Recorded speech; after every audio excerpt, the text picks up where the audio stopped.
BJP ಮಹಿಳಾ ಮೋರ್ಚಾ ವತಿಯಿಂದ ಉತ್ತರ ಕರ್ನಾಟಕ ವಿಭಾಗದ ಮಹಿಳಾ ಮೋರ್ಚಾ ಪದಾಧಿಕಾರಿಗಳ ಸಭೆಯನ್ನು ಕೇಂದ್ರ ಗ್ರಾಹಕ ವ್ಯವಹಾರ, ಆಹಾರ, ನಾಗರಿಕ ಸರಬರಾಜು ಸಚಿವ ಪ್ರಹ್ಲಾದ್ ಜೋಶಿ ಉದ್ಘಾಟಿಸಿ ಭಾರತಾಂಬೆ ಭಾವಚಿತ್ರಕ್ಕೆ ಪುಷ್ಪ ನಮನ ಸಲ್ಲಿಸಿದರು.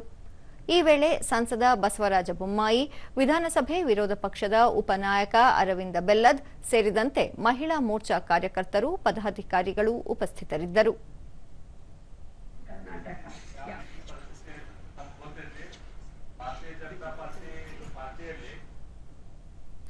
ಬಳಿಕ ಪ್ರಹ್ಲಾದ್ ಜೋಶಿ, ಬಸವಣ್ಣ ಅವರ ಅನುಭವ ಮಂಟಪ ಜಗತ್ತಿನ ಮೊದಲ ಸಂಸತ್ನಲ್ಲಿ ಮಹಿಳೆಯರಿಗೆ ಪ್ರಾತಿನಿಧ್ಯ ನೀಡಲಾಗಿತ್ತು.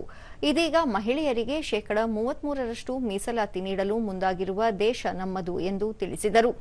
ಮಹಿಳಾ ಮೀಸಲಾತಿ ಜಾರಿಗೆ ಬಂದ ತಕ್ಷಣ ಜನಪ್ರತಿನಿಧಿಗಳಾಗುವುದಿಲ್ಲ, ಬದಲಾಗಿ ಜನರ ನಾಯಕರಾಗಿ ಗುರುತಿಸಿಕೊಳ್ಳುವ ಕೆಲಸ ಆಗಬೇಕಾಗಿದೆ.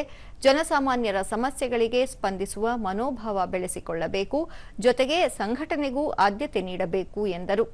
ರಾಜ್ಯದಲ್ಲಿ ಮಹಿಳೆಯರಿಗೆ ಕಳೆದ 2 ತಿಂಗಳಿನಿಂದ ರಾಜ್ಯ ಸರ್ಕಾರ ಗೃಹಲಕ್ಷ್ಮಿ ಕಂತಿನ ಹಣ ಬಿಡುಗಡೆ ಮಾಡಿಲ್ಲ.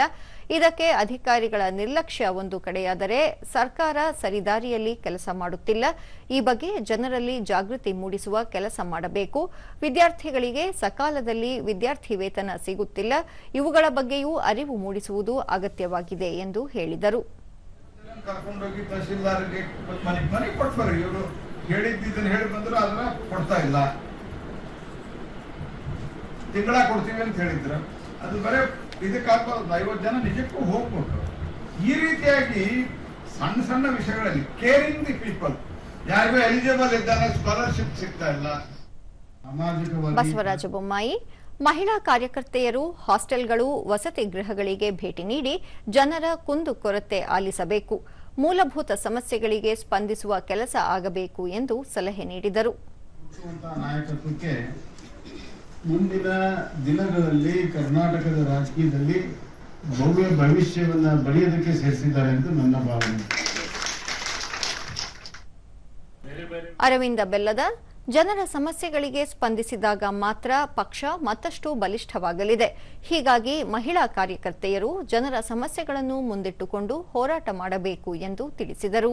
ಯಾವುದೇ ಕಾರ್ಯಕರ್ತರು ನಮ್ದು ಕೆಲಸ ಏನಂತಂದ್ರೆ ನಾವು ಪಕ್ಷ, ಜನ ಮತ್ತು ಸರ್ಕಾರ ಇದ್ರ ನಡುವ ಕೊಂಡಿಯಾಗಿರುವುದು ನಮ್ಮ ಕೆಲಸ.